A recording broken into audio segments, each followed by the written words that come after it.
বিষয়টিতে সংশ্লিষ্ট দপ্তরের ভারপ্রাপ্ত মাননীয় মন্ত্রীগণ কর্তৃক উত্তর প্রদানের জন্য তারকা চিঠিতে প্রশ্নগুলি মাননীয় সদস্যগণের নামের পাশে উল্লেখ রয়েছে। আমি পর্যায়ক্রমে মাননীয় সদস্যগণের নাম ডাকলে তিনি তার নামের পাশে উল্লেখিত নাম্বার জানাবেন এবং সংশ্লিষ্ট দপ্তরের মাননীয় মন্ত্রীগণ মৌখিক উত্তর প্রদান করবেন। শ্রী লালু দাস, ওনার প্রশ্নটা হলো বঙ্কেশ্বর নদীর প্রশস্ত বাড়ানো বা গভীরতা মাপার কোনো পরিকল্পনা আছে কিনা। বঙ্কেশ্বর নদীর প্রশস্ত বাড়ানো বা গভীরতা মাপার এখন বর্তমান কোনো সরকারের আপাতত কোনো পরিকল্পনা নেই। 2 নম্বর প্রশ্ন থাকলে কবে নাগাদ আশা করা যায়। 1 নম্বর প্রশ্ন যেহেতু নেই, 2 নম্বর উত্তর অপ্রাসঙ্গিক। সাপ্লিমেন্টারি স্যার আমরা দেখেছি নদীটা খুব একসময় আমরা দেখেছি খুব গভীর ছিল এবং প্রশস্ত অনেক বেশি ছিল। তো জনসংখ্যা বাড়ছে রাজ্যের মধ্যে, তো মানুষ বাড়িঘর তৈরি করছে। তো আমরা লক্ষ্য করতে পারছি স্যার সেই জায়গার মধ্যে নদী এমন দেখা হবে। আর জল সংরক্ষণ সরকারের প্রথম প্রায়োরিটি। আমরা নদী বাঁচানো এটা একটা কার্যক্রম শুরু হয়েছে। আপনি লিখিত দপ্তরকে জানালে নিশ্চয়ই সেটা দেখবেন। এই প্রথম পরিষেবা এলাকাগুলো স্যার অল্প বৃষ্টিতে বাড়ি করে জল ঢুকে পড়ছে, বিশেষ করে যে ঋষিপাড়ার কথা বলতেই স্যার, কারণ এই নদীটা স্যার বঙ্কেশ্বর নদীর মানে পাড়ে প্রতাপ ঋষিপাড়া অবস্থিত। তো এখানে স্যার এটাই বলছি, এই জিনিসটা বলছি না, আমি কিন্তু মানে বলার চেষ্টা করছি। তো এই জায়গার মধ্যে যদি মানে যদি এই নদীটাকে যদি প্রশস্ত না করা হয় বা এটা যদি আরো মানে গভীরতা না করা হয়, তো মানুষের এখানে মানে থাকা খুব কষ্ট হচ্ছে এবং কৃষিজ ফসল এগুলো নষ্ট হচ্ছে স্যার। এই বিষয়ে মন্ত্রী কি তারা দিন অঞ্চল বিধানসভা নোয়াছড়া বলে একটা নদী আছে ছোট্ট, আর সেই নদীরও ধীরে ধীরে নব্যতা হারাচ্ছে। খুবই গুরুত্বপূর্ণ এটা নদী। 5টা পঞ্চায়েতের সম্পূর্ণ কৃষি উর্বর জমি এই নদীর উপর নির্ভর করছে। যতজন মাননীয় সদস্য আছেন, প্রত্যেক বিধানসভা কেন্দ্রে বিভিন্ন নদী আছে। সবাই যদি সব এলাকার নদীগুলোতে শুরু করে তাহলে তো ইয়ে হয় না। আপনি বলেছিলেন স্পেসিফিক বলেছেন, নতুন সদস্য আপনি স্পেসিফিক বলেছেন। ধন্যবাদ অব্দুল মহোদয়। এটার উপরে রুদ্রসাগরের জলেরও নির্ভর করে, জল বাড়া কমা বা রুদ্রসাগরের জলের, এই কারণে এটা ইম্পর্টেন্ট, বেশি টাইম উল্লেখ করলাম। এটা হচ্ছে ওয়াটার রিসোর্সের নদী ভাঙন রোধের যে ব্যবস্থাটা করছে। আমি আপনার মাধ্যমে মাননীয় ভারপ্রাপ্ত মন্ত্রীকে এটাই আবেদন জানাবো যে আমার মোহনপুর সাব ডিভিশন ওয়াটার রিসোর্সের যেই এস্টিমেটগুলি পাঠানো হয়েছে, প্রায় 1 বছর হয়ে গেছে, এখনো এগুলি টেন্ডার হচ্ছে না, স্যাংশন হচ্ছে না। এগুলি যদি মন্ত্রী মহোদয় দেখেন তাহলে অবশ্যই আমার এরিয়ার যতগুলি নদী ভাঙন রোধ সেটা আমরা রক্ষা করতে পারবো। ঠিক আছে। 75 বছর পূর্তি উপলক্ষে সবচেয়ে বড় যে কার্যক্রমটা হাতে নিয়েছেন অমৃত সরোবর নির্মাণ এবং নদী সংস্কার। তো এটা সবার আন্দোলন, প্রত্যেকটা এলাকায়। তো ধর্মনগর থেকে সাবরুম নদী শুকিয়ে যাচ্ছে, জলের স্তর নিচে যাচ্ছে। তো এটা শুধুমাত্র সরকারের নয়, আমরা সবাইকে তার জন্য কাজ করতে হবে, নদী বাঁচানো, জল সংরক্ষণের জন্য। তো নিশ্চয়ই সেটা হবে আপনাদের। স্পিকার মহোদয়, Admitted third question number 13. প্রশ্ন 1, রাজ্য আবিষ্কার দপ্তরে বর্তমানে কোন পদে কত সংখ্যক শূন্যপদ রয়েছে?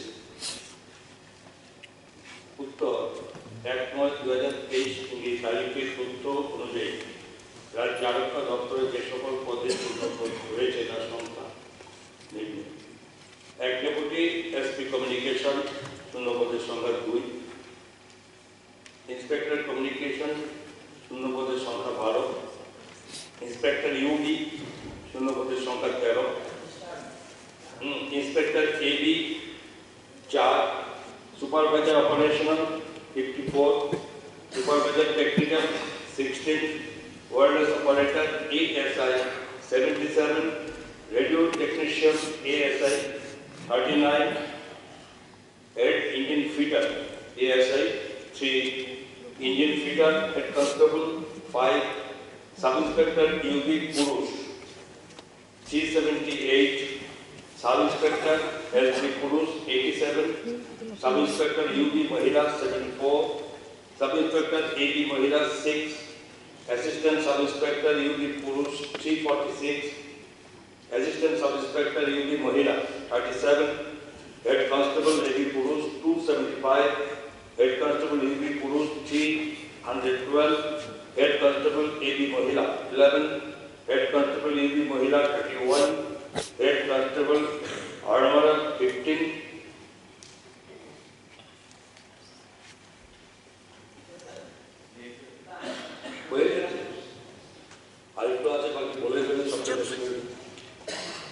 Nayak Purus 75, Constable Armor 15, Senior Gate Head Constable Driver Purus 51, Head Constable Driver Purus 41, Constable Driver Purus 349, Constable Driver Mahila 32, Constable Purus 1781, Constable Mahila 121, Medical Officer 12, Subedar TG, all trades 20, Light Subedar GD, all trades 51, Havildar GD, all trades 540, Nayak GD, all trades 258, Rifleman 7 to 6, and road follower 607, account officer 2, office superintendent 17, head clerk accountant 10, UD clerk 6, LD clerk 1 to 4, motor mechanics 3, assistant arm 15, senior laboratory assistant 1, dresser 1, pharmacist 4, group D for me 138, total 6791. প্রশ্ন 2, উক্ত শূন্য পদগুলি কবে নাগাদ পূরণ করা হবে বলে আশা করা যায়? শূন্যপদ পূরণ একটি ধারাবাহিক প্রক্রিয়া। আরক্ষা দপ্তরের বিভিন্ন শূন্যপদ পূরণের প্রক্রিয়া জারি আছে। কবে নাগাদ শূন্যপদ পূরণ করা হবে তা নির্দিষ্ট সময় বলা সম্ভব। সাপ্লিমেন্টারি রিসার্চ ব্যাপার আছে, রাজ্য নিরাপত্তার ব্যাপার আছে, এবং যেই বেকারের সংখ্যা আমাদের রাজ্যে বাড়ছে, বিধানসভায় দেওয়া তথ্য সারা রাজ্যে প্রায় 7,41,305 জন বেকারের কথা বলছি। যেহেতু এখানে আমি আরক্ষা দপ্তরের টিএসআর, বিধানসভায় দেওয়া তথ্য 2230 জন টিএসআরই খালি আছে শূন্য পদ, কিন্তু এখানে দেখা যাচ্ছে যে বিধানসভায় দেওয়া তথ্য দুটো ব্যাটালিয়নের জন্য খোলার জন্য সরকারের পক্ষ থেকে কেন্দ্রীয় সরকারি সদস্য দপ্তরে দাবি করা হয়েছে। তো ব্যাটালিয়ন দাবি করার একটা প্রক্রিয়া যে কবে আমাদের অনুমোদন দিবা আরক্ষা দপ্তর, কবে আমি লোক নিয়োগ করব, কিন্তু উক্ত যে ব্যাটালিয়নগুলো আছে এই ব্যাটালিয়নগুলোতে তো লোক নিয়োগ করা যেতে পারে। তো ওইগুলোতে নিয়োগ না করে আমি প্রসেসিং করলাম নতুন ব্যাটালিয়নের লেখা, এটা তো কোনো মানে হয় না। আগে যে ব্যাটালিয়নগুলো আছে 12টা ব্যাটালিয়ন, এটার মধ্যে লোক নিয়োগ করা হোক না। আমি ব্যাটালিয়নের অনুমোদন পাবো বললা আমি দিয়ে দিলাম, ও হইব কবে হইব এটা তো গ্যারান্টি দিলাম, বেকার হয় এইভাবে বয়ে থাকবো, আমাদের নিরাপত্তা বিঘ্নিত হইব। তো সেক্ষেত্রে আমি কোনো হাউসে বলো মিনিস্টার মহোদয় যে কবে নিয়োগ করা হইব, ঠিক আছে প্রক্রিয়া, কিন্তু একটা নির্দিষ্ট একটা টাইম বলুন। পর্যায়ক্রমে এটা পূরণ করার প্রসেস অলরেডি শুরু করেছি। তো এখানে অলরেডি 6,791টি শূন্যপদের মধ্যে 2,967টি পদ পদোন্নতি এবং পদোন্নতি এবং অবশিষ্ট 3,813টি পদ সরাসরি নিয়োগের মাধ্যমে নিয়োগ করা হয়েছে। এবং এছাড়াও পুলিশ দপ্তর কনস্টেবলে 1000টি শূন্যপদ সরাসরি নিয়োগের মাধ্যমে পূরণ করার জন্য সম্পর্কে একটি নির্বাচন কমিটি বোর্ডের গঠনও করা হয়েছে এবং সেই সঙ্গে যোগ্য প্রার্থী বাছাইয়ের জন্য শারীরিক পরীক্ষা ইতিমধ্যে সম্পূর্ণ হয়েছে এবং বর্তমান লিখিত পরীক্ষা সম্পূর্ণ করার কাজ চলছে। এছাড়া কনস্টেবল 1000টি শূন্যপদের 3% পদ বেতন সংগ্রহ করে রেখে এগুলো ব্যবস্থা চলছে। তো প্রশ্ন হচ্ছে শূন্যপদ পূরণের ব্যবস্থা সরকার অলরেডি পদক্ষেপ নিয়েছে, ঠিক আছে। এবং মাননীয় স্পিকার স্যার, দায়িত্বপ্রাপ্ত মন্ত্রী যে তথ্য দিলেন এর ভিতরে কতটা পদ এসটি এবং এসটিদের জন্য খালি রয়েছে? এটা সেপারেট কোশ্চেন করতে হবে, এভাবে হবে না। পর্যায়ক্রমে শূন্য পদ 1 বছরের বেশি থাকে তা এখন নাই, আর বলছেন কবে নাগাদ করবো আমরা জানি না। 6,791টা মানে সর্বাঙ্গে এই সরকারের মাথা থেকে পায়ুত্তর সর্বাঙ্গে শূন্য পদ উনি যা দৃষ্টি দিলেন, তাই 1 বছরের মধ্যে যদি শূন্য পদ আপনি পূরণ না করেন অটোমেটিকলি না, আপনি সাপ্লিমেন্টারি করুন না। সাপ্লিমেন্টারি ব্যাপার হলো শূন্য পদগুলি 1 বছরের মধ্যে পূরণ করা হবে কিনা শূন্য পূরণের ব্যবস্থাই করা হচ্ছে। তো স্পেসিফিক একটা সময় এর মধ্যে করতে হবে, এটা তো বিভিন্ন প্রক্রিয়ার কারণে এগুলো সব হতে না হবে, এটাই হবে হচ্ছে। কিন্তু না হলে মাননীয় রাজ্যে বর্তমান কটি সুইমিং পুল রয়েছে এবং কোথায় কোথায়?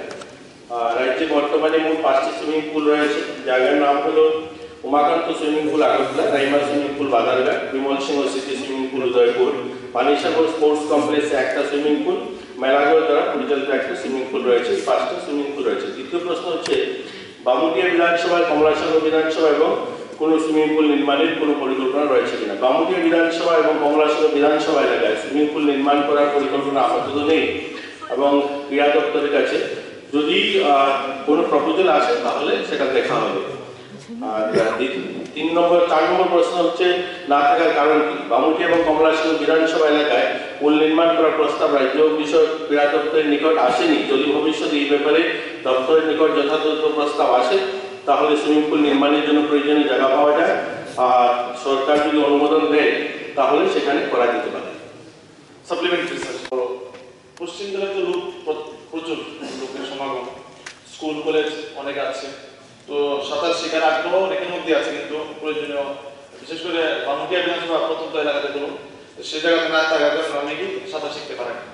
তো আমি বলছি যে বামুটিয়া বিধানসভা কেন্দ্রে জন্য একটা করা হোক, কারণ বামুটিয়া বিধানসভার অন্তর্গত অনেকগুলা কলেজ আছে, ইউনিভার্সিটি আছে, প্লাস স্কুল আছে অনেকগুলা। তো ওই জায়গাতে যদি খেলো ইন্ডিয়া প্রকল্পে কেন্দ্রীয় সরকারের যুব কল্যাণ ক্রীড়া মন্ত্রকের নিকট যদি কোনো প্রস্তাব পাঠানো যায় আমার মনে হয় ভালো হইব, তাহলে একটা আমরা পেতে পারি আর কি। সেক্ষেত্রে যদি মন্ত্রী মহোদয় একটা উদ্যোগ নেন। শ্রী মায়ের মন্দিরকে কেন্দ্র করে ধর্মীয় পর্যটন স্থলটি রাজ্য সীমানা ছাড়িয়ে জাতীয় এবং আন্তর্জাতিক স্তরে ইতিমধ্যেই খ্যাতি অর্জন করেছে। সিপাহীজলা জেলার মেলাঘর সুইমিং পুল আছে, কিন্তু অন্য কোনো বিধানসভায় নেই। এমতাবস্থায় যদি কমলাসাগর বিধানসভার অন্তর্গত ল্যাম্বতুলি গ্রাম পঞ্চায়েতের জোড়া পুকুরে আলোচ্য সুইমিং পুলটি নির্মাণ করা যায় তাহলে ছেলেমেয়েদের শরীর চর্চার সুযোগ সৃষ্টি হবে। এলাকা তথা পঞ্চায়েতের আয়ের ক্ষেত্র তৈরি হবে এবং সার্বিকভাবে কমলাসাগর ধর্মীয় পর্যটন স্থলটির আকর্ষণ আরও বৃদ্ধি পাবে। নমস্কার।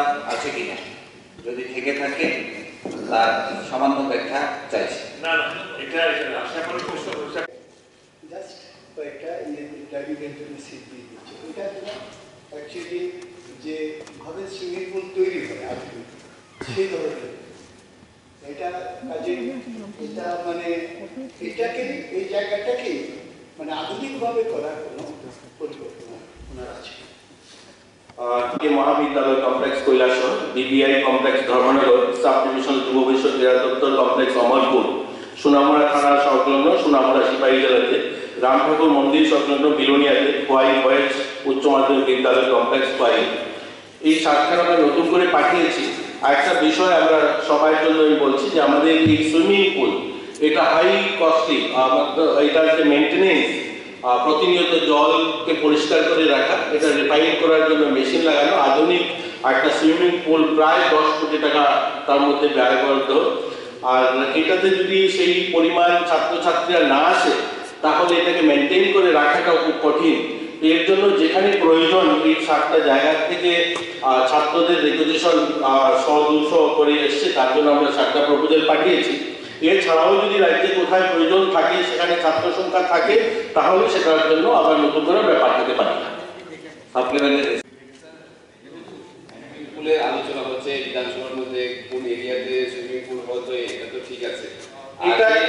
আগে এবং বর্তমান সরকার যে যে জায়গায় সুইমিং পুল বানিয়েছে সেটা তো মন্ত্রী উল্লেখ করেছে, কিন্তু খুবই দুঃখের বিষয় যে আমাদের এডিসি এলাকাতে সুইমিং পুল তো দূরের কথা, সুইমিং পুল তো বাদই দিলাম। আমি 2018 থেকে আজ অবধি প্রচুর প্রশ্ন এই বিধানসভা দিয়েছি যে আমার এরিয়া তথা আমার সিংড়া বিধানসভা এরিয়াতে একটা স্কুল হবে কিনা, আমার বিধানসভা এরিয়াতে একটা ঠিক আছে স্কুল হলো না, আমাকে যদি একটা কোচিং সেন্টারও দেওয়া হবে বলে এতটুকু পর্যন্ত আজ অবধি হয়নি। আমরা তো কি করবো, দুর্ভাগ্যের বিষয় যে আজকে এখানে দাঁড়িয়ে প্রশ্ন দিতে দিতে তো শেষ। সাপ্লিমেন্টারিতে এটাই বলতে চাইবো যে সুইমিং পুল হোক, এটা আমরা চাই। আমার এডিসি এরিয়ার জনগণরাও সুইমিং পুলের সুযোগটা গ্রহণ করতে পারুক, এই বিষয়ে বর্তমান সরকার একটু নজর দিক। এবং আমার এরিয়াতে আবার সেই কথায় স্কুল এবং যে কোনো কোচিং সেন্টার যদি এই খেলার তরফ থেকে করা যায় তাহলে খুবই আমাদের সুযোগ সুবিধা হবে আমাদের ত্রিপুরাশে। আলোচনা চলছে, swimming pool is not only for taking part in the competition at different level. রাজ্যের কিন্তু আমি দেখেছি 12 বছর 15 বছর যারা ছেলে মেয়েরা মোস্ট অফ দেম তারা সাঁতার জানে। আমরা যখন ছোটকালে পুকুরে আমরা স্নান করে আমরা কিন্তু সেই প্রশিক্ষণ প্রাপ্ত সুইমার। মাননীয় মন্ত্রী মহোদয়ের কাছে আমার একটাই গান, এই যে সুইমিং পুলগুলো হচ্ছে ওয়াই মহকুমায় হবে, তেলিয়ামুড়ায় হবে, how the government is planning যে সুইমিং পুলের গুরুত্ব এবং কোন জায়গায় কি করে করা হবে, এই প্ল্যানিংটি কিসের উপর ভিত্তি করে আপনি প্ল্যানিংটা করছেন। আমার একটা সাজেশন থাকবে, why only in the মহকুমা স্তর? আমরা যদি প্রতিটি ব্লকের মধ্যে একটা করে সুইমিং পুল খুলতে পারি, what is bad in that? তবে রাজ্যের কি পরিকল্পনা এবং কি বেসিসটা এটা জানতে চাই। Thank you. Question number 2020 obviously সেখানে ছাত্রছাত্রীরা থাকে, সেখানে করা হয়েছে। এরকম বাদারঘাটে আমাদের একটা সুইমিং পুল রয়েছে, আরো 2টা সুইমিং পুলের জন্য প্রপোজাল রয়েছে বাদারঘাটে। এর জন্য রয়েছে সেখানে আমাদের ইন্টিগ্রেটেড স্পোর্টস কমপ্লেক্স, একদম সেখানে কোনো ধরনের ন্যাশনাল লেভেলের টুর্নামেন্ট করতে গেলে সেখানে চাই। ধর্মনগর ত্রিপুরার বৃহত্তম দ্বিতীয় শহর, যেখানে পপুলেশন ত্রিপুরার যে সেকেন্ড পপুলেশন, এবং সেখানে একটা সুইমিং পুল অলরেডি রয়েছে যেটা কাঁচা সুইমিং পুল, একদিক পাকা, অনেক বছর ধরে, সেটাকে আমরা নতুন করে করতে চাইছি। সেই কৈলাসহর কলেজ সংলগ্ন একটা সুইমিং পুল রয়েছে দীর্ঘ সময় ধরে, সেটাকে সংস্কার করে নতুন আধুনিক সুইমিং পুল করা হচ্ছে। আমরা এই সুইমিং পুলগুলো নতুন করার যেগুলো প্রপোজাল দিয়েছি, প্রত্যেকটা কোনো না কোনো স্কুল বা কোচিং সেন্টার যেখানে রয়েছে, কারণ সুইমিং পুল করলেই সেখানে লাইটের ভালো ব্যবস্থা, সেখানে কোচ থাকতে হবে, কারণ নিরাপত্তার একটা বিষয় থাকে। বাড়িতে পুকুর থাকে সেটা আলাদা বিষয়, বাড়িতে লোকজন থাকে, কিন্তু একটা সুইমিং পুল যখনই তৈরি হয় তার ব্যারিকেড, সেখানে একটা ডেডিকেটেড সিকিউরিটি, কোচ, এগুলোর প্রয়োজন হয়। তো যেখানে যেখানে আমাদের কাছে এক্সিস্টিং রয়েছে সেখানেই সেগুলো আমরা করছি। তো এর জন্য আমরা সুইমিং পুলটা সব জায়গায় করার সিদ্ধান্ত নেওয়া হয়নি। যদি কোনো সময় আসে, আমাদের বিশেষজ্ঞরা বলছেন যে ওনার এখানে ইন্টিগ্রেটেড একটা কোচিং সেন্টার, অলরেডি একটা সেন্টার রয়েছে। আমি যেহেতু এই প্রশ্নটা এখানে ছিল না, কিন্তু জানি একটা কোচিং সেন্টার রয়েছে, ওনার একটা রিকোয়েস্ট হয়েছিল সেই কোচিং সেন্টারটা সেখান থেকে উইথড্র না করার জন্য। আমাদের প্ল্যান ছিল সেটা উইথড্র করার, পরবর্তীতে সেটা আমরা সিদ্ধান্ত নিয়েছি সেটা সেখানে থাকবে, এবং নতুন পিআইও আমরা দিয়েছি, সেখানে কোচদেরকেও পাঠানো হয়েছে। তো উনি তো বললেন যে সেখানে নেই, এরকম নয়। এডিসি এলাকায় তো আমরা কুমলুঙ্গে একটা সিনথেটিক প্লেগ্রাউন্ড নতুন ইমিডিয়েট হয়তো 1-1.5 মাসের মধ্যে সেটা শুরু হয়ে যাবে, সেটা কমপ্লিট হয়ে যাবে। তো আমরা এডিসি এরিয়া বা জেনারেল এরিয়া এরকম নয়, স্পোর্টস সারা রাজ্যে সব জায়গায় ছেলেমেয়েরা যেন সুবিধা পায়, খেলাধুলার সুযোগ পায়, সেই ব্যবস্থা করছে। মাননীয় সদস্য, মাননীয় স্পিকার স্যার, ওনার প্রশ্নটা হচ্ছে, এটা কি সত্যি যে সৈলেন্টা থেকে গন্ডাছড়া স্থিত মন্দিরঘাট পর্যন্ত একটি স্টেট হাইওয়ে রোড নির্মাণের জন্য সরকারের পক্ষ থেকে উদ্যোগ গ্রহণ করা হয়েছে? উত্তর, সৈলেন্টা থেকে গন্ডাছড়া মন্দিরঘাট পর্যন্ত একটি স্টেট হাইওয়ে রোড নির্মাণ করার পরিকল্পনা আপাতত নেই। দ্বিতীয়ত হচ্ছে, সত্যি হবে কবে নাগাদ নির্মাণ কাজ শুরু করা যাবে বলে আশা করা যায়? যেহেতু 1 নম্বর প্রশ্নটা উত্তরের সাপেক্ষে এই প্রশ্ন উত্তর আসে। আমরা সবাই জানি সামনো একটা বিগত দিনে একটা দুর্গম এলাকা বলে পরিচিত ছিল। বর্তমানে আমাদের রাজ্য সরকার আসার পর সেটাকে কিভাবে বিকাশ করা যায় তার একটা উদ্যোগ সরকারের তরফ থেকে চলছে। তো সেই অনুযায়ী আমরা এটাও জানি সামনো এলাকা ল্যান্ডলক এরিয়া, যেখান থেকে বের হওয়ার জন্য একমাত্র উপায় আমাদের ন্যাশনাল হাইওয়ে, আমাদের ডিস্ট্রিক্ট হেডকোয়ার্টার হোক বা আমাদের ধলাই জেলার গন্দাছড়া মহকুমা থেকে শুরু করে বাকি এলাকাগুলোর সাথে যোগাযোগ করার জন্য, ওইদিকে উত্তর ত্রিপুরা জেলার অন্যান্য এলাকার সাথে যোগাযোগ করার জন্য একমাত্র ন্যাশনাল হাইওয়ে। তো এলাকাবাসীর দীর্ঘদিনের দাবি আমাদেরকে ল্যান্ডলক অবস্থায় না রেখে যদি বিকল্প রাস্তা নির্মাণের মধ্য দিয়ে অন্যান্য এরিয়াগুলোর সাথে যোগাযোগ করার জন্য আরও বিকল্প তৈরি করা হয়, তাহলে সামনো এলাকাকে উন্নত করার জন্য আরও তার যে গতি আরও বৃদ্ধি পাবে। তার জন্য আমি মাননীয় মন্ত্রী মহোদয়ের, ভারপ্রাপ্ত মন্ত্রী মহোদয়ের কাছে আপনার মধ্য দিয়ে, আপনার মাধ্যমে অনুরোধ রাখবো যাতে এই বিষয়ে দৃষ্টি দেওয়া হয়। কারণ আমি জানি এই রাস্তার বিষয়ে একটা সার্ভে হয়েছিল এবং এই সার্ভে অনুযায়ী একটা ডিপিআর তৈরির মাধ্যমে প্রপোজাল আসার পর সেটা নাকি সেকশন হয়নি। যদি তাই হয় একটু খতিয়ে দেখার জন্য অনুরোধ রাখবো। ধন্যবাদ। মাননীয় বিধায়কের প্রস্তাবটা আমরা দপ্তরকে বলবো দেখার জন্য। আর একটা রাস্তা নতুন কোয়াই হয়ে আমবাসা হয়ে নতুন রাস্তা করছে, সেটা স্যাংশন হয়ে এসে গেছে ইতিমধ্যে।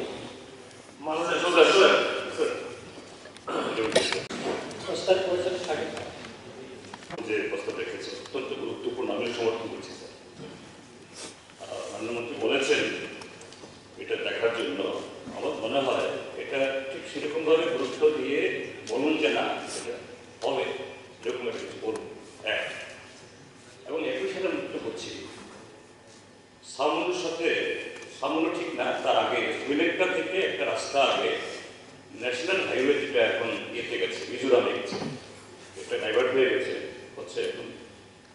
এটা আগে লালডেঙ্গা দিয়ে যাওয়ার কথা ছিল যে 10 ধাপ, ওইটা হয়ে যাওয়ার কারণে অনেকগুলো হ্যামলেট বাদ করে গেছে।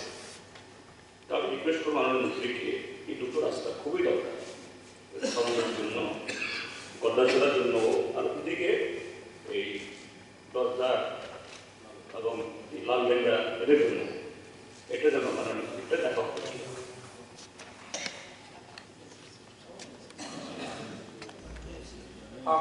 মাননীয় মুখ্যমন্ত্রীর কাছে আমি পৌঁছাবো।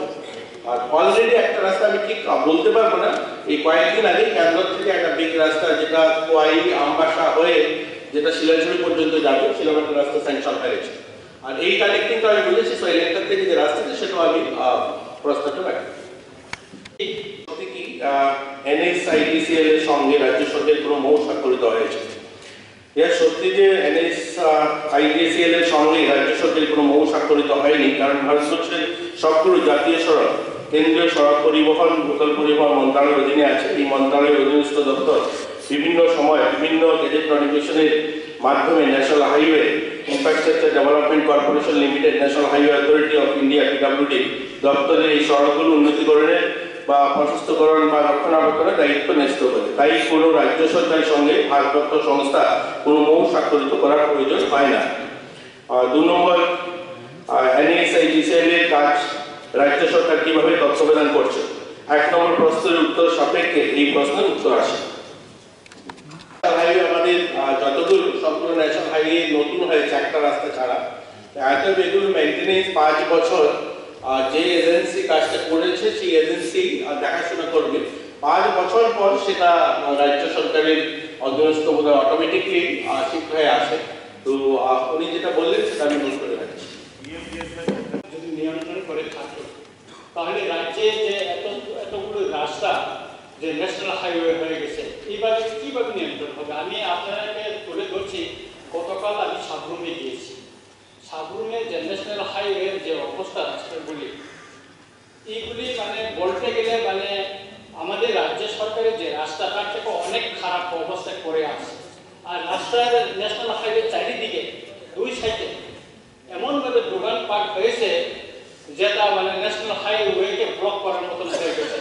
ঠিক তেমনি ক্ষয় থেকে যে আগরতলা পর্যন্ত যেগুলি ন্যাশনাল হাইওয়ে ইতিমধ্যে কাজ সম্পূর্ণ হয়ে গেছে, সেখানে চারিদিকে দুপাশে অনেক বাড়িঘর, অনেক দোকানপাট হয়ে গেছে এবং ইদানিং মোহনপুরে কয়েকটি দুর্ঘটনা ঘটেছে মাননীয় স্পিকার স্যার। সুতরাং এটা যদি রাজ্য সরকার যদি নিয়ন্ত্রণ না করে এবং কেন্দ্রীয় সরকারের হাতে থাকে, তাহলে এই সমস্ত রাস্তার কাজ এবং যে বর্তমানে যে রাস্তার দুপাশে যে বাজারগুলি এবং দোকানগুলি যে গড়ে উঠেছে, এটা আগামী দিন একটা বড় ধরনের একটা সমস্যা হবে এবং দুর্ঘটনা সম্ভাবনা খুবই দেখা দিচ্ছে মাননীয় speaker sir. Highway matter. After we got elected, আমাদের ইলেকশনের পর ইভেন আমার এলাকা দিয়েও কিছু হাইওয়ের কাজ হয়েছে। কাদের সাথে কথা বলবো we don't.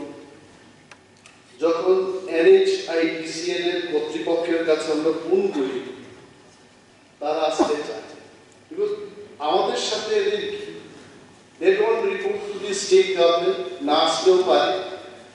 I have already given a letter to the Ministry of বলতে Ministry of Road Transport and Highways। এখানে আমাদের রাজ্যে আমাদের অলরেডি PWD NH একটা উইং আছে। কোথায় কোথায় তাদের ডিভিশন অফিস আছে? আগরতলা, কুমারঘাট এবং বাইকরোড। এই তিনটি ডিভিশন অফিসে যারা ইঞ্জিনিয়াররা কাজ করছে, তাদের হাতে কোনো কাজ এবং আমরা বেতন দিয়ে যাচ্ছি। এই ইন্টার ডিভিশনের মাধ্যমে আমার জানা মতো অনলি 2 ন্যাশনাল হাইওয়েজে কিছু কিছু কাজ এরা করেছে। একটা কাজ কোথায় করেছে? আব্বাসের থেকে মুঙ্গিয়াকান্দি 21.8 কিলোমিটার, চোরাইবাড়ি থেকে কুমারঘাট অ্যারাউন্ড 54 কিলোমিটার। এই রাস্তার কাজ বাদ দিলে PWD NH তিনটার কোনো কাজ নেই, তারা কর্মহীন হয়ে বসে আছে। আমি জানি না ভারতবর্ষের মধ্যে ন্যাশনাল হাইওয়ে কাজ করার 4টা অর্গানাইজেশন আছে। একটা হচ্ছে national highway authority of India, আর এটা হচ্ছে national highway infrastructure development corporation limited, border road organisation এবং রাজ্যের PWD দপ্তর। আমাদের অনেকের কাছে এই ধারণা হয় যে NHIDCL is the funding authority. It is not correct. Funding authority হচ্ছে মঠ।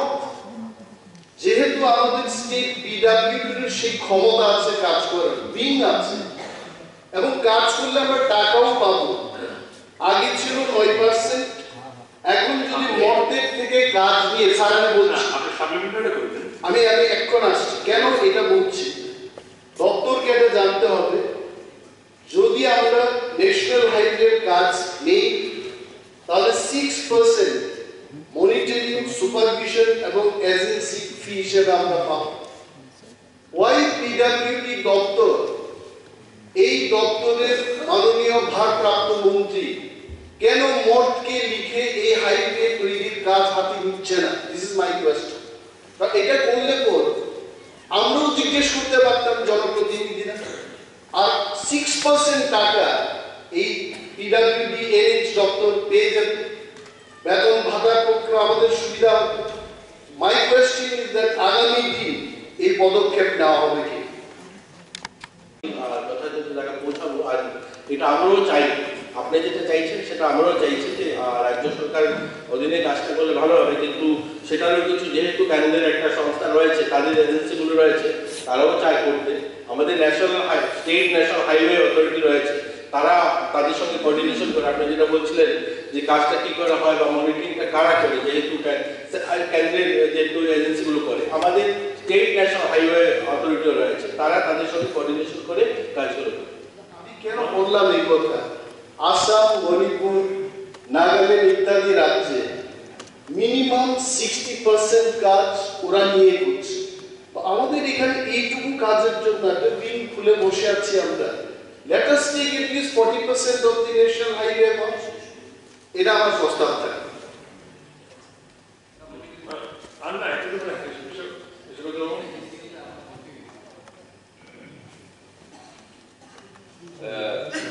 স্যার, মন্ত্রী মহোদয় বলেছেন যে NSIDCL এর সঙ্গে রাজ্য সরকারের কোনো মৌ স্বাক্ষরিত হয়নি। ঠিক, মৌ যেহেতু স্বাক্ষরিত হয়নি, NSIDCL যেভাবে কাজ করে চলছে, যেটা আমার হেজামারা খোয়াই চমড়ি থেকে খোয়াই যে পোর্শনটা, এটা প্রায় 1 বছর ধরে কাজ অলরেডি স্টপ আছে। কাজ পুরা প্রথম থেকে করেছে ঠিক আছে, কিন্তু এখন এটা আপাতত স্টপ আছে। তাহলে আগের যে NH, যে ছোট্ট 7.5 মিটারের যে NHটা, ওটা দিয়ে আমাদের মন্ত্রী সুধাংশু বাবু এবং যারা তারা সবাই ওই রোডেই আছে। কিন্তু এখন এমন অবস্থা হয়েছে যে এলাকার জনগণরা ওই রোডটা তাড়াতাড়ি মেরামত করার জন্য NSIDCL এর কাছে অনেক প্রার্থনা জানিয়েছে, কিন্তু আজ অবধি ওই কাজটা স্টার্ট হয়নি। শুনেছি লাস্ট মিটিংয়ে শুনেছি যে কাজটা তাড়াতাড়ি করা হবে, হয়তো কন্ট্রাক্টর চেঞ্জ করা হচ্ছে। আমি বলেছি NSIDCL এর ডাইরেক্টরকে বলেছি তাড়াতাড়ি এই কাজটা করে দেওয়ার জন্য। যেহেতু আপনি বলছেন আমরা সুধাংশু, আমি শান্তনু, আমরা তিনজনেই উত্তর এবং ঊনকোটি থেকে আসি, আপনাদের সবাই জন্য সেটা বলছি যে সত্যি আমাদের গর্ব হয় আমরা একটা সরকার এসে এখানে যে রাস্তাটা 7 ঘন্টা লাগতো 2.5 ঘন্টায় আসি। গতকালকে 2.5 ঘন্টা এসে, পরশু দিনও 2.5 ঘন্টা এসে। আর নিশ্চয়ই এই জায়গাটা খুব তাড়াতাড়ি হয়ে যাবে, টেন্ডার হয়েছে। টেকনিক্যাল কিছু জায়গায় ইলেকট্রিসিটি পোল রয়েছে, সেগুলো সরাতে হচ্ছে। এই পার্টটা যেটা খোয়াই সেটা টেন্ডার হয়েছে, শীঘ্রই হয়তো 6-7 মাসের মধ্যে কমপ্লিট হয়ে যাবে। আর আমরা এই রাস্তাটা হলে 2 ঘন্টায় আগতলা আসবো। এটাই আমাদের সফলতা এবং প্রাপ্তি আমাদের উত্তর এবং ঊনকোটি জেলার মানুষ।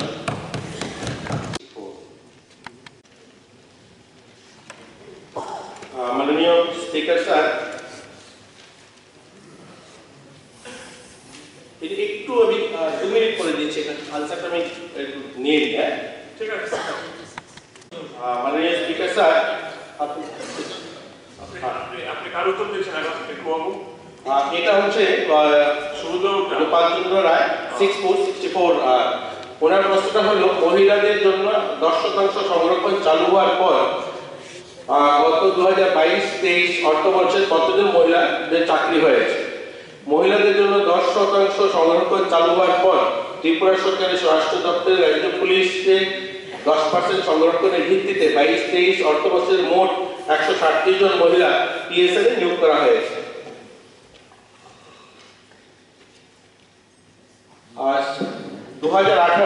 7/8/2018 সনে বিজ্ঞপ্তি মূলে হোম ডিপার্টমেন্টের এর সর্বস্তরে সরাসরি নিয়োগের ক্ষেত্রে মহিলাদের জন্য 10% সংরক্ষণ চালু হয়েছে। 19/12/2018 সনে বিজ্ঞপ্তি মূলে GAPT ডিপার্টমেন্টের TPSC তে গ্রেড 2 পোস্টে সরাসরি নিয়োগের ক্ষেত্রে তো 10% চালু হয়েছে।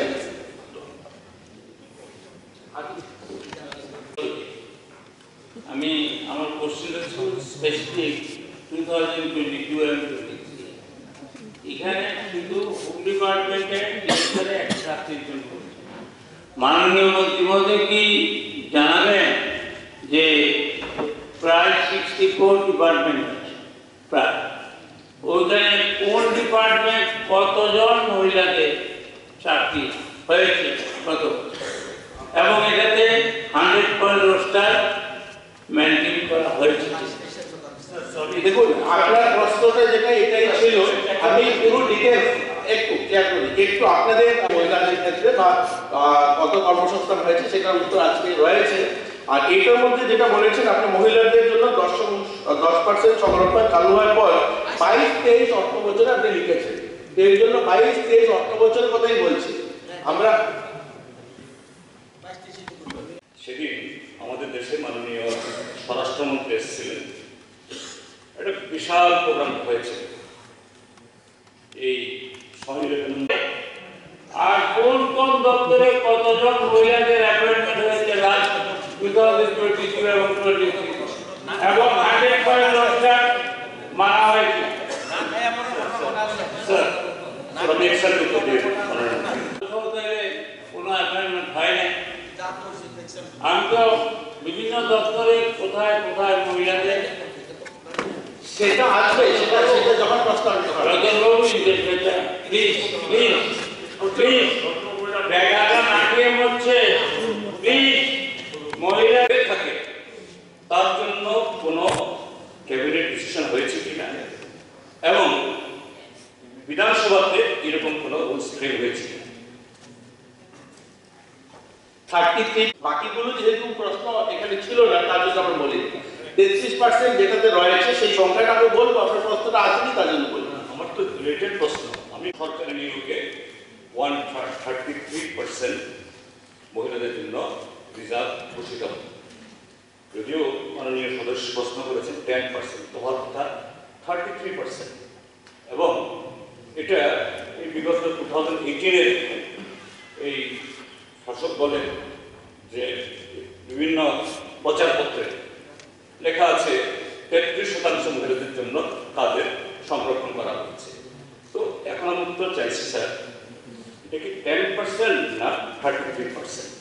আমি কত হলো এটা আমি জিজ্ঞেস করছি, এটা কি 33% না 10%? এটা আসলে কি হয়? It is the answer of the Employment Service and Manpower. তাহলে 10% কোথায় নেই না, 10% তো কোথায় নেই, শুধু হোম ছাড়া 10%। স্যার প্রশ্নটা কি? না না, প্রশ্নটা হলো মহিলাদের জন্য 10% সংরক্ষণ চালু হওয়ার পর গত 2022 অর্থবর্ষে কতজন মহিলা চাকরি হয়েছে? এটা হোম ডিপার্টমেন্ট ছিল না স্যার, এবং উত্তর হলো department, not to the home department.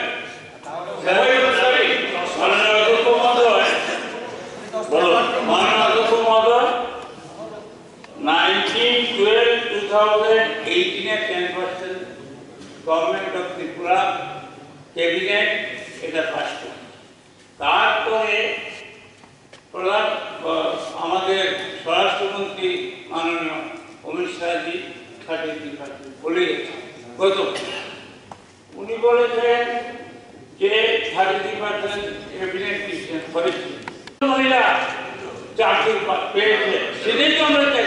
কোশ্চেনটা এভাবে আমি থেকে বলবো, আরে স্যার একটা কথা আমি এখানে বলেছি এই সংরক্ষণ চালু হওয়ার পর 2022 এবং 23 সালে কতজন মহিলাদের কত পার্সেন্ট মহিলাদের চাকরি হয়েছে, কতজন? মাননীয় মন্ত্রী তথ্য দিয়ে দিলেন যে শুধু আরক্ষা দপ্তরে, আরে শুধু আরক্ষা দপ্তর দিয়ে তো হবে না, সর্বাঙ্গে কত, ওষুধ দিবেন কত, বাকি 10% মহিলাদের সংরক্ষণ চালু হওয়ার পর 22 দেশে কতজন চাকরি হয়েছে? উত্তরটা উনি দিয়েছে। আমরা পরবর্তী সময় 33% করেছি। 33%-এর জন্য পৃথক প্রশ্নগুলো উত্তর দেবে। আরে না না, উনি যা বলেছে, হ্যাঁ মন্ত্রী মহোদয় এটা সংশোধন মানে এটা সংশোধন করে বলা উচিত ছিল 10% নয়, ইট ইজ 33%। প্রধানমন্ত্রী কেন এত বড় দিকগুলো, আরে এত বড় দিকগুলো 10% কত কোশ্চেন এলাও করেছে, যেন করেছে এত বিজ্ঞলো আর কি অদ্ভুত, কিন্তু কোশ্চেন ঠিক আছে। আরে প্রশ্নগুলো বলতে হবে কিন্তু বলবো ঠিক ঠিক আছে,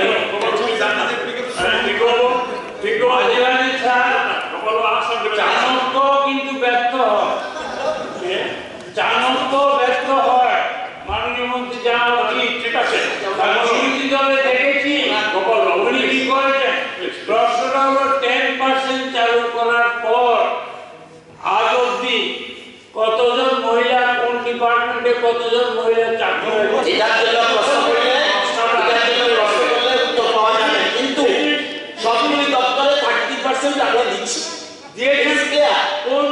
কোন না কোন দপ্তরে কত? How can he tell? Okay Ratan please one second sir, one second. After 1912-2018 এই পর্যন্ত আপনারা দাঁড়িয়েছে আপনাদের তো 10% হয়েছে, আপনাদের সহযোগী মানুষ দাঁড়িয়েছেন বলতে দেন স্যার হয়েছে। এই যে সরকারের যে অর্ডার গ্যাজেট নোটিফিকেশন, এটা একটা স্যার লেভেল স্যার একটু এটা 33% আমরা ক্যাবিনেট ডিসিশন নিয়েছি আপনি বললেন নিশ্চয়ই no problem no problem okay আবার চেষ্টা করবো আজকে দিতে ঠিক আছে এখন এটা বিতর্ক করে বোঝার দরকার নেই পরে বিতর্ক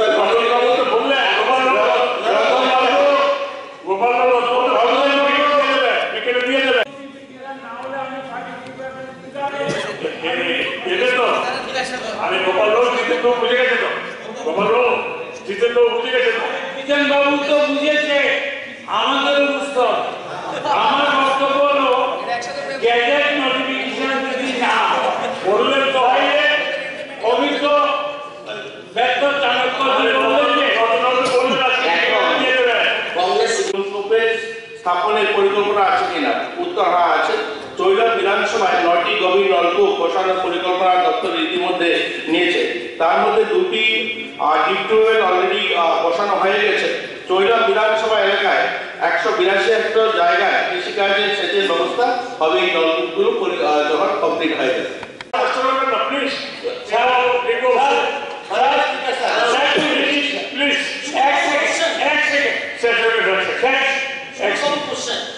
আমার বক্তব্য হলো মাননীয় মন্ত্রী জানাবেন যে বিভিন্ন দপ্তর নিয়ে গত বছর কতজন মহিলার চাকরি সেপারেট পোস্টিং করুন না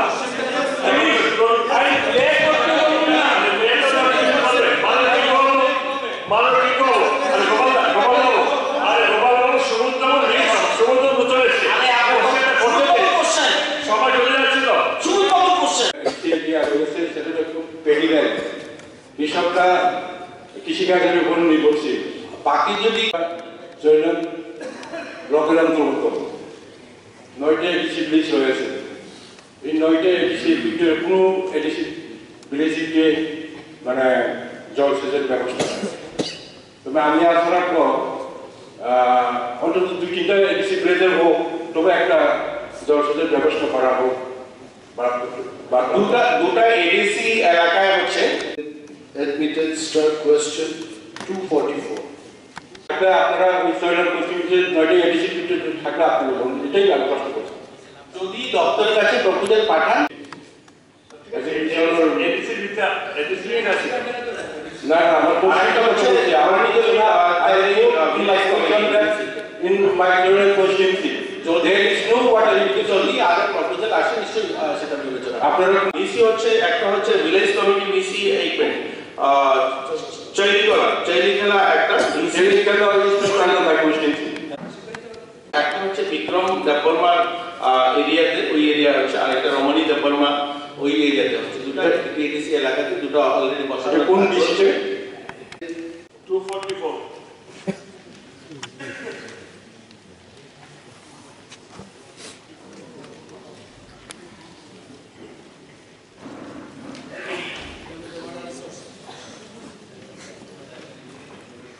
মাননীয় স্পিকার স্যার, অনিমেষ বাবুর প্রশ্ন হচ্ছে গত 2টি অর্থ বছরে তুলাশিকর আরডি ব্লক এলাকায় কৃষিকাজের সুবিধার্থে নতুন কোনো সুইচ গেট স্থাপন করা হয়েছে কিনা?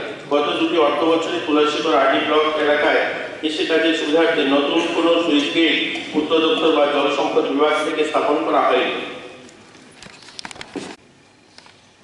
গত বিধানসভায় আমি এটা নিয়ে আলোচনা করেছি।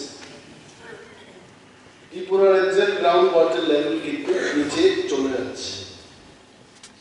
আই হ্যাভ সিন এই দপ্তরে একটা ইন্টেনশন থাকে ডিপ টিউবওয়েল বসিয়ে জল সেচের ব্যবস্থা করা যায়। মাই পয়েন্ট ইজ যেখানে আমার বিধানসভা এলাকায় আমি সেখানকার কথাই বলছি, সমৃদ্ধ ছড়া, চাম্পা ছড়া আর অনেক কয়েকটি ছড়া আছে, থ্রু আউট দি ইয়ার সেখানে জলের ব্যবস্থা আছে, স্ট্রিমের ব্যবস্থা আছে, জল যাচ্ছে। এইখানে গ্রাউন্ড ওয়াটার লেভেলকে ক্ষতি না করে যদি স্লুইস গেটের ব্যবস্থা করা যেত, অনেক কৃষিযোগ্য জমি সেখানে আমরা ধান চাষ করতে পারতাম। এর দি হাউস আমি জানি না আমরা কতজন বাজার থেকে চাল কিনে খাই, 30 টাকা থেকে 50 টাকা দামের মধ্যে প্রতি কেজি করে আমাদের চাল কিনতে হচ্ছে। এবং আরো বেশি করে যদি ধান চাষ করা যেত ত্রিপুরায়, প্রবাবলি বাজারে আরো বেশি করে চালের আমদানি হতো, তাতে the price also would have come down. সেই লক্ষ্যে আমি সরকারের কাছে জানতে চাইব যে আগামী দিন ত্রিপুরা রাজ্যের যেখানে যেখানে ওয়াটার স্ট্রিম রয়েছে সেখানে সুইচ গেট স্থাপন করে কৃষিযোগ্য জমিতে জলসেচের ব্যবস্থা করা হবে কিনা, 1 নম্বর। 2 নম্বর হলো গত 5 বছরে যদি মন্ত্রী মহোদয়ের জানা থাকে, উনি তো ভারপ্রাপ্তের রূপেই উনি উত্তর দেবেন আমি জানি, but still you please try that কোন স্লুইস গেট আপনারা নির্মাণ করেছেন কিনা ইন দি লাস্ট 2-3 ইয়ার্স, এবং কত টাকা খরচ হয়েছে এটা করতে। সুইচ গেট তো নির্মাণ হয়নি, কিন্তু গত 2 বছরে তুলাসীগড় আরডি ব্লক এলাকায় কৃষিকাজের সুবিধার্থে নতুন করে কোনো সুইচ গেট না বসালেও কিন্তু তুলাসীগড় আরডি ব্লকে আগামী 5 বছরে মাইনর ইরিগেশন স্কিমে এমআই স্কিমে তৈরি করার জন্য সার্ভে কাজ শেষ হয়েছে, সেখানে ডিপিআর তৈরি হয়েছে। 5টা মাইনর ইরিগেশন এমআই স্কিমে নতুন প্ল্যান বসানো হবে, সেই ধরনের একটা পরিকল্পনা করা হয়েছে। তুলাসীগড় ব্লকে 5টা নতুন করে করা হবে এমআই স্কিমে, সেখানে ইরিগেশনের ব্যবস্থা করা হবে। সুইচ আমাদের একজন মন্ত্রী বলেছেন যে 33% না বলো না স্যার, যেটা আলোচিত হয়েছে শুনুন, গ্যাজেট নোটিফিকেশন আমরা করতে পারবো কিনা we are educated to receive the question.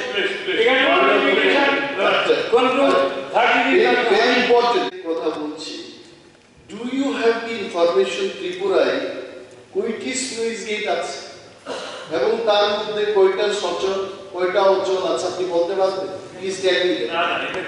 একটা বিষয় নিয়ে আমি অধ্যক্ষ মহোদয়ের কাছে দৃষ্টি আকর্ষণ করছি যে প্রথম বিধানসভায়, আমার মনে হচ্ছে প্রথম বিধানসভায় ককবরক সাবজেক্ট ইন সিবিএসই এইটার প্রশ্নপত্র যেন রোমান স্ক্রিপ্ট এবং বাংলা স্ক্রিপ্ট দুইটাতেই যেন হয় তার আমরা আলোচনা করেছি। And I can remember Honorable Chief Minister also education দপ্তরের যিনি ভারপ্রাপ্ত মন্ত্রী, উনি কথা দিয়েছিলেন যে সিবিএসই কর্তৃপক্ষকে জানানো হবে বেঙ্গলি স্ক্রিপ্ট এবং রোমান স্ক্রিপ্টে ককবরক যেন লেখা। বাট এইবার আমার কাছে যা তথ্য আছে, আগামী 15 তারিখ ফেব্রুয়ারি 2024 10:30 থেকে 1টা পর্যন্ত ককবরক বিষয়ের পরীক্ষা সিবিএসইতে হবে।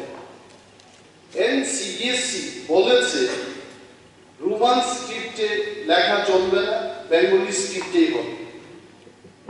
আমার প্রশ্ন হলো, অনেক সময় মাননীয় মুখ্যমন্ত্রী বলেছেন এটা যে স্ক্রিপ্টকে নিয়ে একটা কমিটি হবে, উনি কমিটিও গঠন করেছেন, কমিটির কি রিপোর্ট হয়েছে তাও জানলাম না।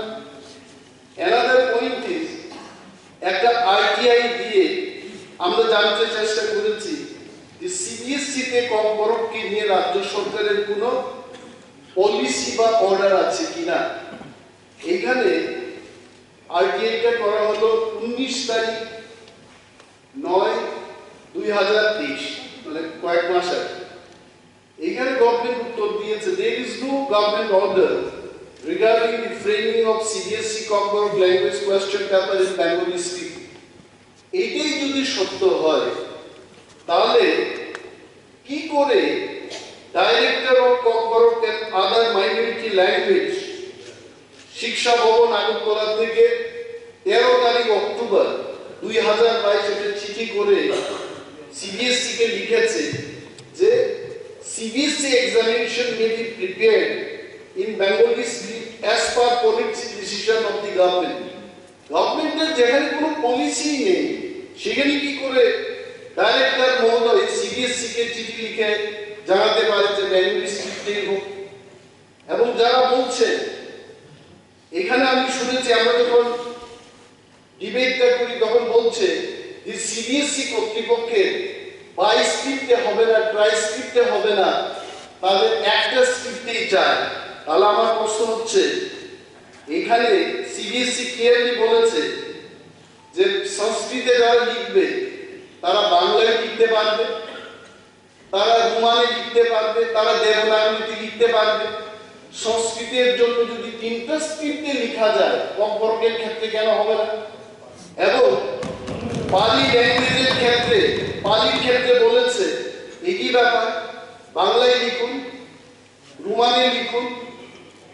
এবং আমাদের রাজ্যেও মাননীয় প্রাক্তন যিনি শিক্ষা দপ্তরের মন্ত্রী ছিলেন, উনি 1 নম্বর ভারপ্রাপ্ত মুখ্যমন্ত্রী, কারণ মুখ্যমন্ত্রী 3 জন হয়ে গেছেন বিধানসভায়, 3 জন দায়িত্ব দেখবেন, 1 নম্বর, 2 নম্বর এবং 3 নম্বর, 3 জন মুখ্যমন্ত্রীকে আমি উদ্দেশ্য করে বলছি।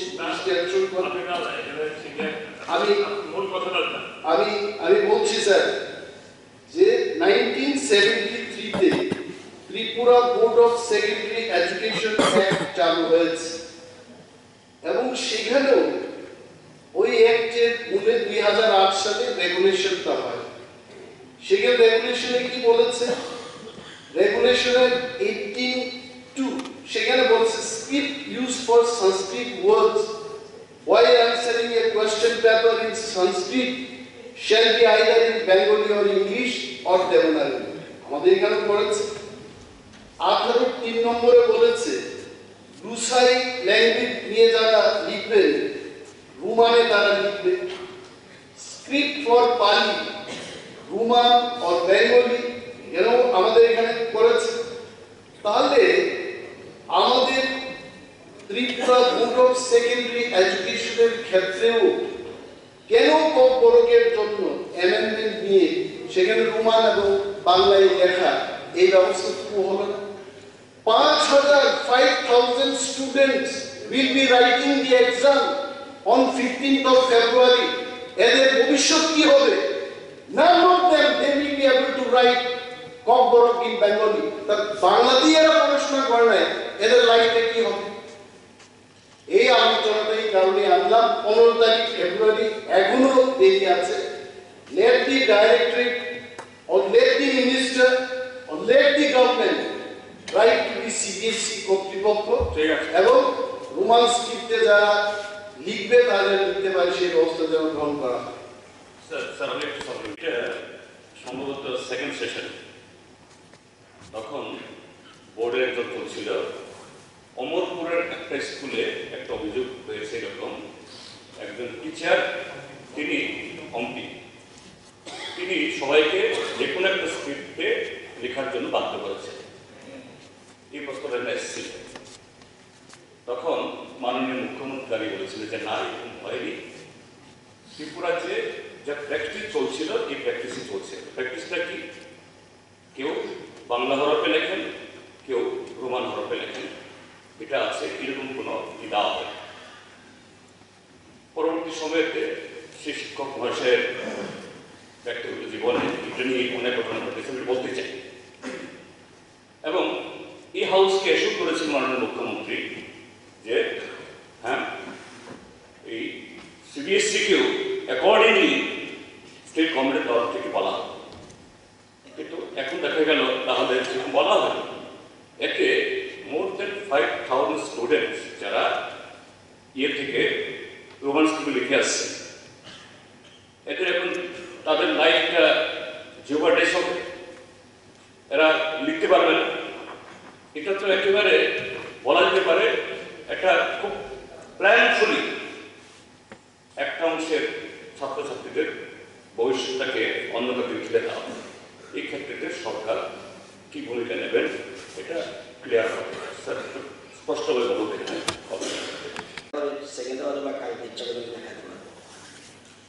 কি করসপন্ড করেছে আমার এতদিনের আগের কথা মনে নেই। একটা পরিষ্কার মনে আছে, সিবিএসই থেকে জানিয়ে দেওয়া হয়েছে গভর্নমেন্টকে আমরা দুটো হরফ পারমিশন দেব। আমি ডাইরেক্ট আমি দেখে দিই লেটার ফ্রম সিবিএসই দেখে দিই, আশা করি সেকেন্ড বলছে। তাহলে প্রশ্নটা হলো এইখানে গভর্নমেন্টের ইচ্ছে না, এটা আলাদা কথা। রোমান হরফ হবে না হবে আমি জানি না, এটা পলিসি ম্যাটার। কিন্তু ডাইরেক্টর এডুকেশন ডিপার্টমেন্টকে জানিয়ে দেওয়া হয়েছে যে দুটো হরফ আমরা পারমিশন দেব। আমি দেখে দেব, কাগজটা দেখলে আমরা বুঝতে পারবো। আর বাকিটা মুখ্যমন্ত্রী যখন বলেছে উনি বলবেন, কিন্তু আমি এতটুকু বলতে পারি এই কথা বলে দিয়েছে দুটো হরফ আমি দেখেছি। যেটা আমি বলতে চেষ্টা করছি, এডুকেশন দপ্তরের ডাইরেক্টরের থেকে যে চিঠিটা গেল, it is clearly stating, and I am sorry to tell in the house, আপনার সিগনেচারও এখানে আছে। Ratan Lal Nath, minister law education department, doctor. এই ফাইলটা, এই চিঠিটা যে গেল director corporate and other minority ল্যাঙ্গুয়েজের থেকে, এটি কিন্তু আপনার অনুমতি নিয়ে পাঠিয়েছে তারা। এবং এখানে ক্লিয়ারলি বলেছে, hence I would inform you that sample question papers, oblique question papers for CBSE examination may be prepared in Bengali script as per policy decision of the government. এটা তো পলিসি ডিসিশন, এখন তো হরফ তো final হয়নি। How can I C আমি ভাই policy আমি কি বলতে পারি রোমান হরফ চলছে কালো যাও পলিসিটা অন্য জিনিস, কিন্তু সিবিএসই বলেছে দুটো হরফ দেব। আই টেল ইউ, সিবিএসই যদি এটা বলেও থাকে, why can't we send them the letter? যখন বিদ্যাজ্যোতি স্কুলগুলো সিবিএসই তে পরিণত হতো, সিবিএসই has agreed যে যারা বাংলায় লিখবে তারা বাংলায় লিখুক, যারা রোমানে লিখবে তারা ইংলিশে যারা লিখবে তারা লিখবে। In 2025, if CBSE can agree for Vidyajyoti school, এই কর্পোরেট সাবজেক্টের উপর কেন হবে না? That is my question. এবং এরা কি করবে এদের কথা বাদ দিয়ে দিন, let the government write them a letter, ওই লেটার আমরা চাই, then we'll see, ওই লেটারটা চাই। শিক্ষা দপ্তরের জন্য চাকরি দায়িত্ব দেওয়া হবে, এখানে মুখ্যমন্ত্রী পলিসি ম্যাটার যেটা আমরা বলছেন, আমি দেখিয়ে দেবো যে সিবিএসই কি বলেছে। আর অন্য জিনিস বলতে হলে মুখ্যমন্ত্রী সত্যি কথা যেটা এটা বলতে হবে। আমি একটা পলিসি এটা হতে পারে না। আরে ভাই বহুদিন ফেব্রুয়ারি মুখ্যমন্ত্রী না আসলে এই 5,000 ছেলে মেয়েদের ভবিষ্যৎ শেষ হয়ে যাবে। ওই চেয়ারটা খালি থাকবে, খালি থাকবে শেষ হয়ে যাবে। দেখাবো দেখে দেবো দেখে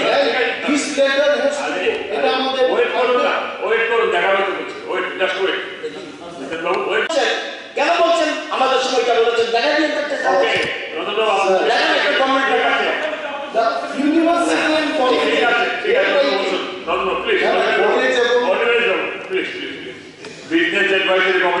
অন্যান্য ল্যাঙ্গুয়েজ কিভাবে কতগুলো অপশন তারা বিভিন্ন স্ক্রিপ্টে লিখতে পারে, সিবিএসই উনি তো তাই তো বলে গেছেন।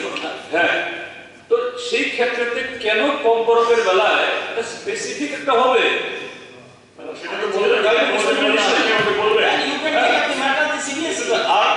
আর এই হাউসেই বলেছেন চিফ মিনিস্টার তখন যে এখানে যেভাবে ছেলে মেয়েরা বাংলা এবং রোমান দুটোই লেখেন, দ্যাট ইজ অন, অর্থাৎ এই পলিসি চেঞ্জ হয়নি। তিনি আপনারা বলছেন নতুন পলিসির কথা, সিবিএসই কথা বলেছে আর পলিসি হয়নি, তো পলিসি হয়েছে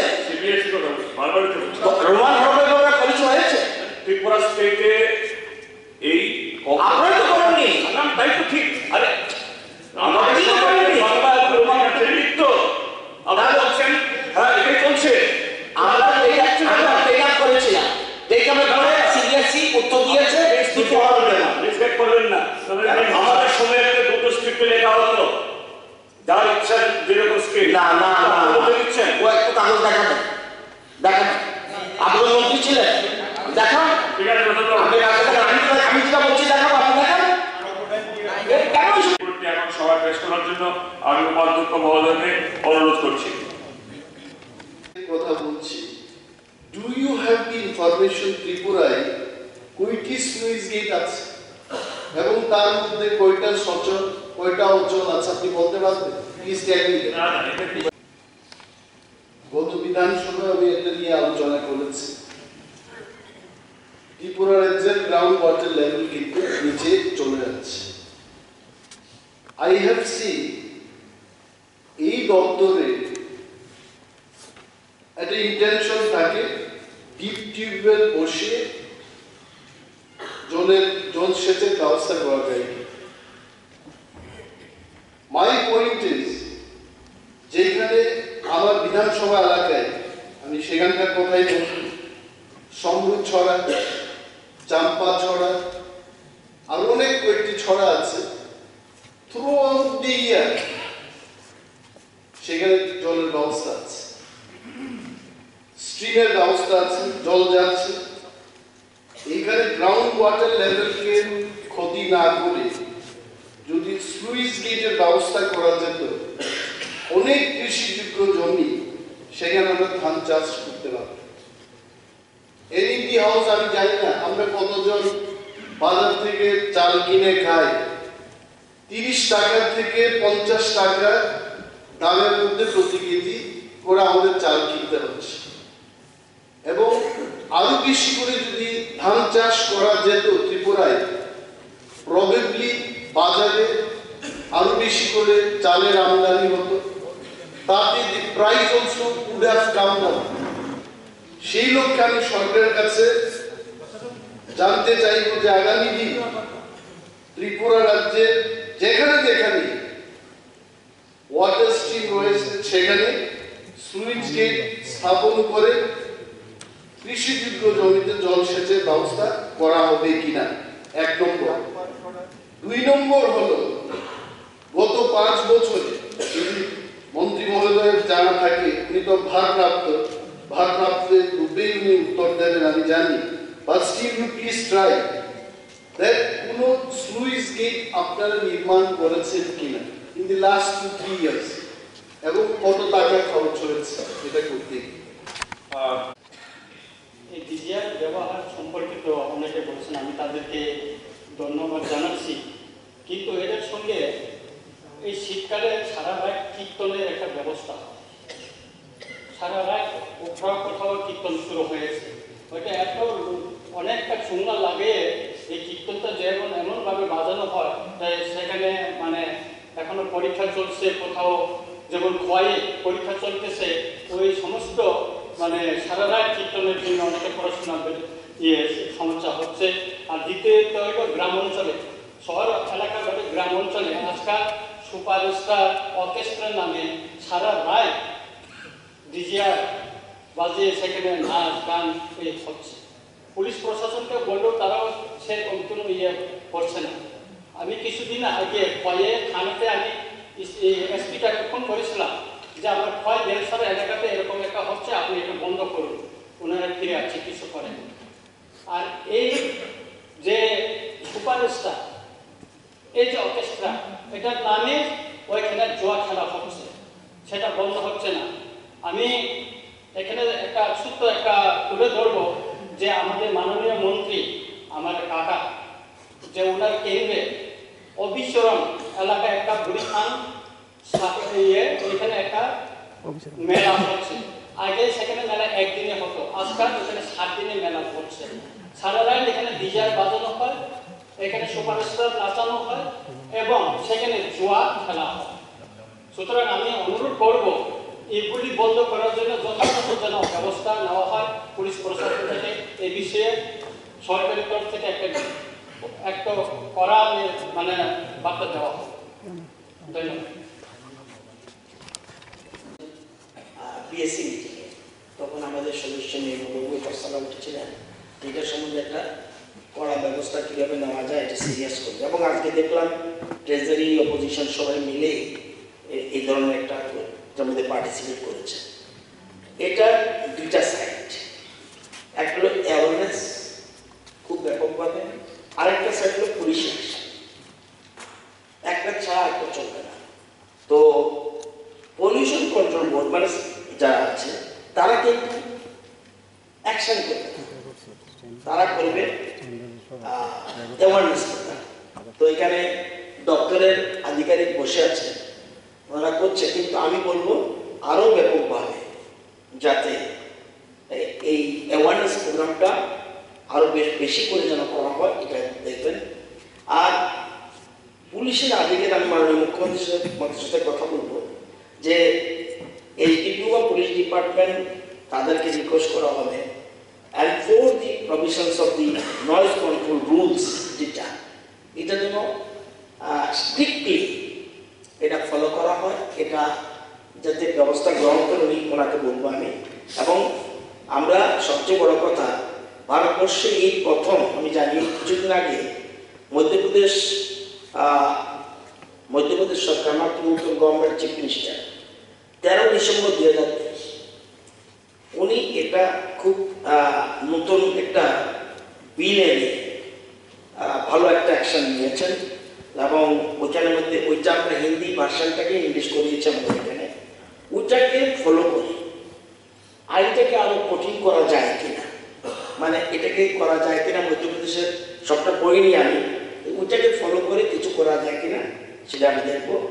আর আমার আঙ্কেল যেটা বলছিলেন এটা 100%, আমি তো খুব স্ট্রংলি পুলিশকে বলি, আমার এলাকা হলেও যদিও পুলিশ দপ্তর আমার আছে না, কিন্তু ওইখানে কিন্তু আপনাদেরও ভূমিকা থাকতে হবে। এটা আমি বললাম না সবটা খোলা। তো এটা যেন এটা অনেক জায়গাতে হয়, এটা কোনো মধ্যে বরদাস্ত করা উচিত না।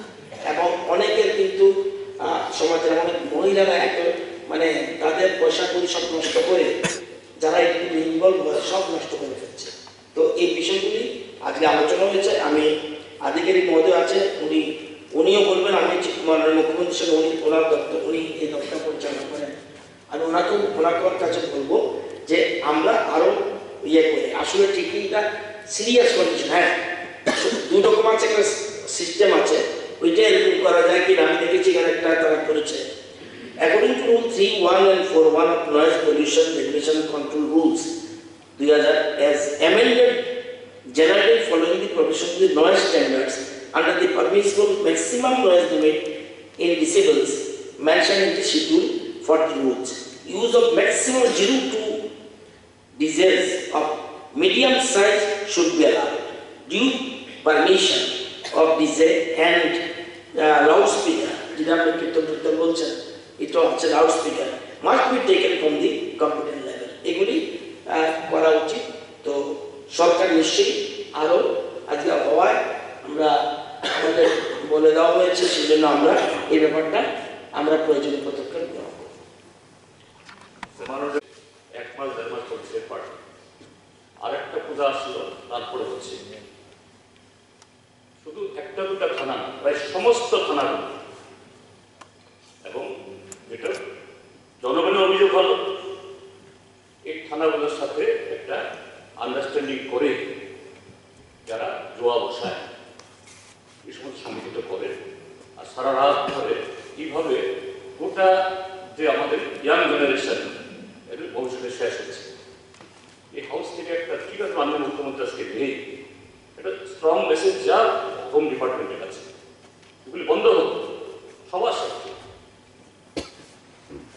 বলছি তো আমি মাননীয়গুলি এলাকা থাকে, এই জন্য তথ্যগুলি কালেক্ট করলাম।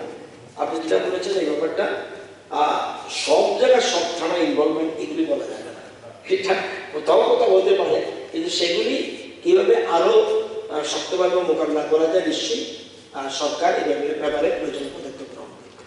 মাননীয় মন্ত্রী মহোদয়, একটা বড় ইন্ডাস্ট্রি শহরের মাঝখানে, আশপাশ প্রতিবেশী অসুস্থ হয়ে যাচ্ছে। বারবার আমি টেলিফোনে ডিসকাশন করেছি আপনার দপ্তরের সঙ্গে, যা একদিন বন্ধ রাখে বাস এরপরে আবার চলে। যখন সকাল থেকে রাত 8:30 পর্যন্ত লোহার যন্ত্রপাতি কাটাকুটি হয়, মানুষ থাকতে পারে না, যে কিছু করে না। দেখবেন এগুলো সব জায়গায় মানুষের প্রবলেমগুলো ফেস করে। অর্ধেক এমনি কমাতে পারে, এই ওয়ারনেস এটা একটা পার্ট অফ। সুতরাং আমরা সবাই রেসপন্সিবল, মানে তো ওনারশিপ দিতে হবে। ওনারশিপ না নিলে কীভাবে হবে?